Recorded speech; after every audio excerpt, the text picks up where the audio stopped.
নমস্কার, রান্নাঘরের মহড়াইতে তোমাদের সবাইকে স্বাগত। আজকে তোমাদেরকে দেখাবো পনির করে পনির বাইর তৈরি করব। তবে এটা কিন্তু প্লেন পনির করব না, করব একটু মশলা দিয়ে পনির করব। আচ্ছা, এখানে আমার 700 মতো দুধ আছে, মানে 500 সঙ্গে আর 200 দুধ এখানে আছে। এটাকে এবার জালে বসাবো। দুধ তো জালে বসিয়ে দিয়েছি। এবার কিন্তু আমি এখানে দুধটা ছানা কাটবো, তার জন্য কিন্তু আমি ভিনিগার ব্যবহার করেছি। তোমরা কিন্তু লেবু ব্যবহার করতে পারো। আমি এখানে 4 টিস্পুন কিন্তু ভিনিগার নিয়েছি। এবার যতটা ভিনিগার নিয়েছি ঠিক সেই সমপরিমাণই আমি এখানে জল ব্যবহার করব। ভিনিগারের সাথে কিন্তু অবশ্যই ছানা কাটার সময় জল ব্যবহার করতে হবে।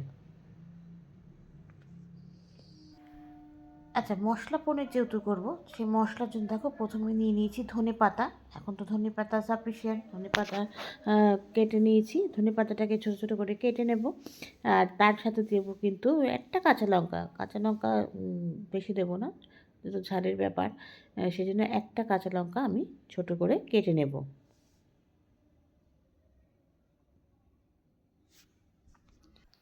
দুধটা যখন হালকা গরম হয়ে আসবে তখন এর মধ্যে মশলাগুলো দিয়ে দেবো। প্রথমে দিয়ে দিচ্ছি জিরে, মানে গোটা জিরে। তারপরে এখানে দিয়ে দেবো অরিগ্যানো, মানে এটা জাস্ট স্বাদের জন্য, মশলা দিয়ে যেহেতু করছি সেজন্য। এবার দিয়ে দিচ্ছি অরিগ্যানো, অল্প করে অরিগ্যানো। তারপর দিয়ে দেবো চিলি ফ্লেক্স, অল্প করে দেবো চিলি ফ্লেক্স। চিলি ফ্লেক্স যেহেতু শুকনো লঙ্কার থাকে সেজন্য এখানে কিন্তু বেশি দেবো না, অল্পই দেবো। আচ্ছা, তারপর দিয়ে দেবো চিলি ফ্লেক্সের পর এখানে ধনেপাতা যেটা কুচিয়ে রেখেছিলাম, ধনেপাতা দেবো। আর দেবো লঙ্কাটা দিয়ে এবার এটাকে কিন্তু খুব ভালো করে ধনেপাতা দিয়ে দিচ্ছি। এবার দিয়ে দেবো কুচানো লঙ্কা। আর এবার দুধটাকে আস্তে আস্তে কিন্তু জাল হতে হবে। দুধটাকে এবার দুধটা যখন একটু ফুলে উঠবে তখন কিন্তু এখানে ভিনিগার দিয়ে ছানাটা কেটে নেব। তারপর এবার আস্তে আস্তে এটাকে মিশিয়ে নিচ্ছি। দুধটা যখন জাল হয়ে আসবে তখন কিন্তু বেশ দেখো ভালো মতন দুধটা জাল দিতে শুরু করেছে, মানে ফেনা পুরো উঠবে না। কিন্তু এই অবস্থায় ভিনিগার দিয়ে আমি দুধটাকে ছানা কেটে নেব। আস্তে আস্তে দিচ্ছি, দিয়ে আস্তে আস্তে মেশাচ্ছি। মেশাতে মেশাতে যখন পুরোটা দেওয়া হয়ে যাবে তখন কিন্তু পুরোটা একদম ছানাটা কেটে যাবে।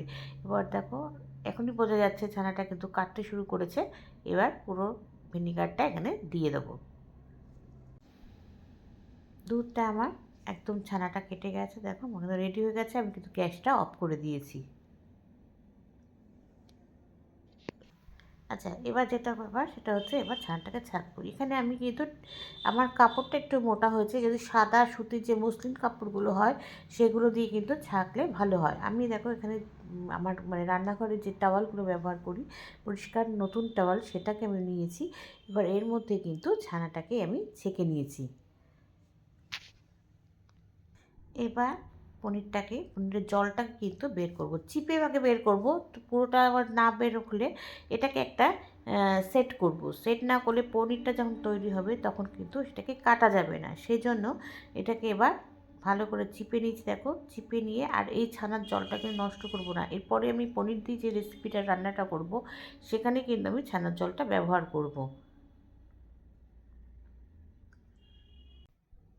আচ্ছা, দেখো আমি পনিরটা কীভাবে সেট করছি। একটা থালার ওপরে একটা ডিশ উল্টে করে দিয়েছি, দিয়ে এবার পনিরটাকে রাখবো। কোনো হচ্ছে ভারী জিনিস দিয়ে, আমার কাছে ভারী বলতে আমার এই শিল পাটাটা ছিল, শিল পাটাটা দিয়ে।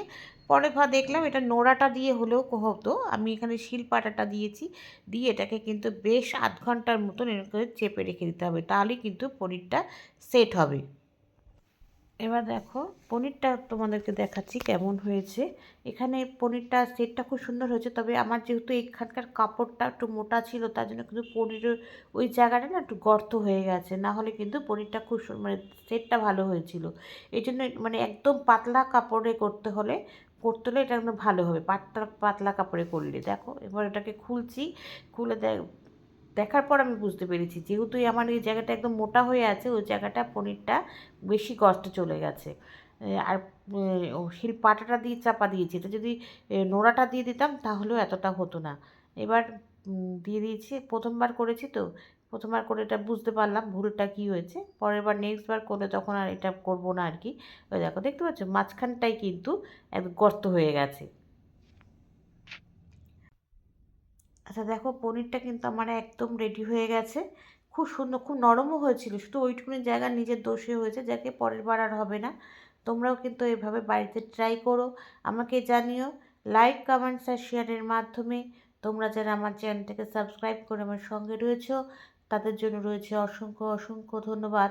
আর যারা করোনি তারা প্লিজ চ্যানেলটাকে সাবস্ক্রাইব করে আমার সঙ্গে থেকো। তোমরা সবাই সুস্থ থেকো, সাবধানে থেকো, ভালো থেকো। চলি, টাটা। দেখা হচ্ছে পরবর্তী নতুন কোনো রেসিপিতে তোমাদের সঙ্গে।